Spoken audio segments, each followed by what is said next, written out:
قبرستان جانے سے منع کرنے میں یہی حکمت ہے کہ اسی سے پیر اور مشائخ کے فعل کا استدلال ہو سکتا ہے کہ وہ مریدوں کی تربیت کے لیے بعض اوقات کسی جائز کام سے بھی روک دیتے ہیں، کیونکہ وہ جائز کام کسی برائی تک پہنچنے کا ذریعہ بن سکتا ہے۔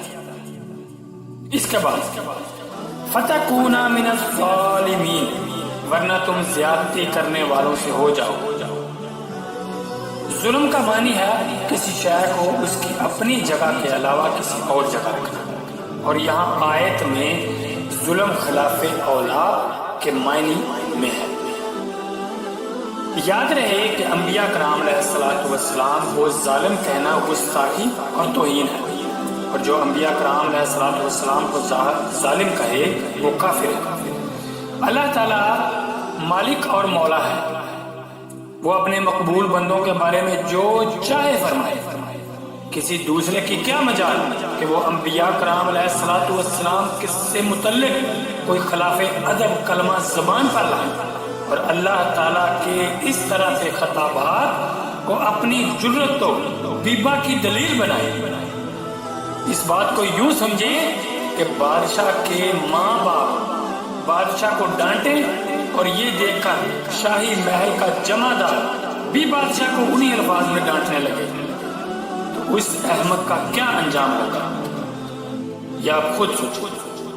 ہمیں تو انبیاء کرام علیہ السلام اور محبوبان خدا کی تعظیم و توقیر اور ادب و عطایت کا حکم دیا گیا ہے، اور ہم پر یہی لازم ہے۔ یہ بھی یاد رہے کہ انبیاء کرام علیہ السلام معصوم ہوتے ہیں اور ان سے کوئی گناہ سرزد نہیں ہوتا۔ ان کے معصوم ہونے پر بیسیوں دلائل ہیں، یہاں پر صرف 3 دلائل کا ذکر کرتا چلوں۔ پہلے نمبر انبیاء کرام علیہ السلام اللہ تعالیٰ کے چنے ہوئے اور مخلص بندے ہوتے ہیں اور بندے ہیں، جیسا کہ اللہ تعالیٰ نے حضرت ابراہیم، حضرت اسحاق، حضرت یعقوب علیہ السلام کے بارے میں واضح طور پر ارشاد فرمایا، اِنَّا أَخْلَصْنَاهُمْ بِخَالِصَةٍ ذِكْرَ الدَّارِ، جس کا ترجمہ کنز العرفان میں ہے، بے شک ہم نے انہیں ایک کھری بات سے چن لیا، وہ اس آخرت کے گھر کی یاد ہے۔ اور حضرت یوسف علیہ السلام کے بارے میں ارشاد فرمایا، انہو من عبادنا المخلصین، ترجمہ کنز العرفان میں ہے، بے شک وہ ہمارے چنے ہوئے بندوں میں سے ہے۔ اور جو اللہ تعالیٰ کے مخلص بندے ہیں، شیطان انہیں گمراہ نہیں کر سکتا، جیسا کہ اس کا یہ اعتراف خود قرآن مجید میں موجود ہے۔ قال فبعزتك لأغوينهم أجمعين إلا عبادك منهم المخلصين،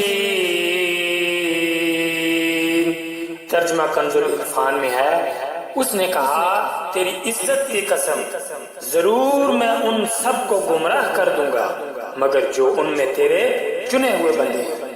یعنی شیطان نے کہا کہ اے اللہ تعالیٰ تیری عزت کی قسم میں ان سب کو گمراہ کر دوں گا، لیکن ان میں جو تیرے چنے ہوئے بندے ہیں، یعنی اللہ کے چنے ہوئے بندوں کو شیطان گمراہ نہیں کر سکتا۔ اس سے معلوم ہوا کہ انبیاء کرام علیہ السلام پر شیطان کا داؤ نہیں چل سکتا اور نہیں چلتا کہ وہ ان سے گناہ یا کفر کرا دے۔ دوسرے نمبر، گناہ کرنے والا مذمت کیے جانے کے لائق ہے، جبکہ انبیاء کرام علیہ السلام کے بارے میں اللہ تعالیٰ نے مطلقاً ارشاد فرما دیا کہ وَإِنَّهُمْ عِنْدَنَا لَمِنَ الْمُصْطَفَيْنَ الْأَخْيَارِ، اور بے شک وہ ہمارے نزدیک بہترین چنے ہوئے بندوں میں سے ہیں۔ تیسرے نمبر پر انبیاء کرام علیہ السلام فرشتوں سے افضل ہیں، اور جب فرشتوں سے گناہ صادر نہیں ہوتا تو ضروری ہے کہ انبیاء کرام علیہ السلام سے بھی گناہ صادر نہ ہو، کیونکہ اگر انبیاء کرام علیہ السلام سے بھی گناہ صادر ہو تو وہ فرشتوں سے افضل نہیں رہیں گے۔ فَتَلَقَّى آدَمُ مِن رَّبِّهِ كَلِمَاتٍ فَتَابَ عَلَيْهِ إِنَّهُ هُوَ التَّوَّابُ الرَّحِيمُ۔ ترجمہ کنز الایمان میں ہے، پھر سیکھ لیے آدم نے اپنے رب سے کچھ کلمے تو اللہ نے اس کی توبہ قبول کی، بے شک وہی ہے بہت توبہ قبول کرنے والا مہربان۔ اور ترجمہ کنز العرفان میں ہے، پھر آدم نے اپنے رب سے کچھ کلمات سیکھ لیے تو اللہ نے اس کی توبہ قبول کی، بے شک وہی توبہ قبول کرنے والا بڑا مہربان ہے۔ فَتَلَقَّى آدَمُ مِن رَّبِّهِ كَلِمَاتٍ، پھر آدم نے اپنے رب سے کچھ کلمات سیکھ لی۔ حضرت آدم علیہ السلام نے اپنی دعا میں جو کلمات بیان کیے تھے، کلمات کہے تھے، اللہ تعالیٰ کی بارگاہ میں عرض کیے تھے، وہ یہ ہے: رَبَّنَا ظَلَمْنَا أَنفُسَنَا رَبَّنَا ظَلَمْنَا أَنفُسَنَا وَإِن لَّمْ تَغْفِرْ لَنَا وَتَرْحَمْنَا لَنَكُونَنَّ مِنَ الْخَاسِرِينَ۔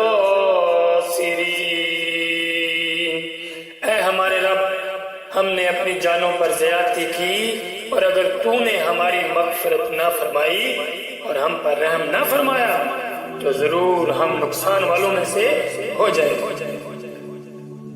اور اس کے ساتھ یہ روایت بھی ہے کہ جو حضرت عمر فاروق رضی اللہ تعالی عنہ سے مروی ہے، نبی کریم صلی اللہ علیہ وآلہ وسلم نے ارشاد فرمایا، جب حضرت آدم علیہ السلام سے اجتہادی خطا ہوئی تو عرصہ دراز تک حیران و پریشان رہنے کے بعد انہوں نے بارگاہ الہی میں عرض کی، اے میرے رب عز و جل، مجھے محمد صلی اللہ علیہ وآلہ وسلم کے صدقے میں معاف فرما دے۔ تو اللہ تعالیٰ نے فرمایا، اے آدم، تم نے محمد صلی اللہ علیہ وآلہ وسلم کو کیسے پہچانا حالانکہ ابھی تو میں نے اسے پیدا بھی نہیں کیا؟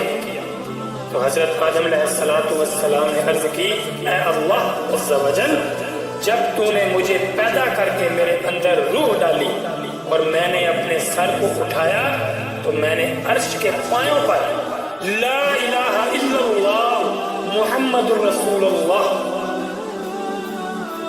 لکھا دیکھا تو میں نے جان لیا کہ تو نے اپنے نام کے ساتھ اس کا نام ملایا ہے جو تجھے تمام مخلوق میں سب سے زیادہ محبوب ہے۔ تو اللہ تعالیٰ نے فرمایا، اے آدم، تو نے سچ کہا، بے شک وہ تمام مخلوق میں میری بارگاہ میں سب سے زیادہ محبوب ہے۔ تم اس کے وسیلے سے مجھ سے دعا کرو، میں تمہیں معاف کر دوں گا، اور اگر محمد صلی اللہ علیہ وآلہ وسلم نہ ہوتے تو میں تمہیں پیدا نہ کرتا۔ اس روایت سے یہ بھی ثابت ہے کہ وسیلے کے ساتھ دعا مانگنا جائز ہے، اور حضرت آدم علیہ السلام کی سنت ہے کہ حضرت آدم علیہ السلام نے نبی کریم صلی اللہ علیہ وآلہ وسلم کا وسیلہ ڈال کر اللہ تعالیٰ سے معافی کی عرض کی تھی، اور اللہ تعالیٰ نے نبی کریم صلی اللہ علیہ وآلہ وسلم کے صدقے سے حضرت آدم علیہ السلام کو معافی دے دی، معاف فرما دیا۔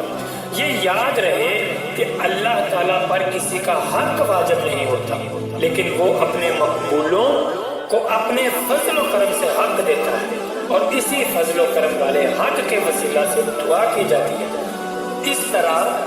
اس طرح کا حق صحیح احادیث سے ثابت ہے، جیسے بخاری شریف میں ہے، جو اللہ اور اس کے رسول پر ایمان رکھے اور نماز قائم کرے اور رمضان کے روزے رکھے تو اللہ عز و جل پر حق ہے کہ اسے جنت میں داخل کر دے.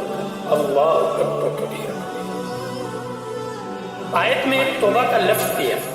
یہ لفظ جب اللہ تعالیٰ کے لیے آئے تو اس کا معنی اللہ تعالیٰ کا اپنی رحمت کے ساتھ بندے پر رجوع کرنا یا بندے کی توبہ قبول کرنا. اور یہ لفظ جب بندے کے لیے آئے تو دوسرے مفہوم میں ہے کہ توبہ کا اصل مفہوم اللہ تعالیٰ کی طرف رجوع کرنا. امام نووی رحمۃ اللہ علیہ کے کلام کا خلاصہ ہے کہ توبہ کی 3 شرائط ہیں. نمبر 1 گناہ سے رک جانا. نمبر 2 گناہ پر شرمندہ ہونا. نمبر 3 گناہ کو چھوڑ دینے کا پختہ ارادہ کرنا. اگر گناہ کی تلافی اور تدراک ہو سکتا ہے تو وہ بھی ضروری ہے. جیسے اگر کسی نے نمازیں چھوڑی ہوں تو اس کی توبہ کے لیے پچھلی نمازوں کی قضا پڑھنا بھی ضروری ہے. یوں ہی کسی نے دوسرے کا مال چوری کیا ہو یا غصب یا رشوت کے طور پر لیا ہے تو توبہ کے لیے مال واپس کرنا بھی ضروری ہے.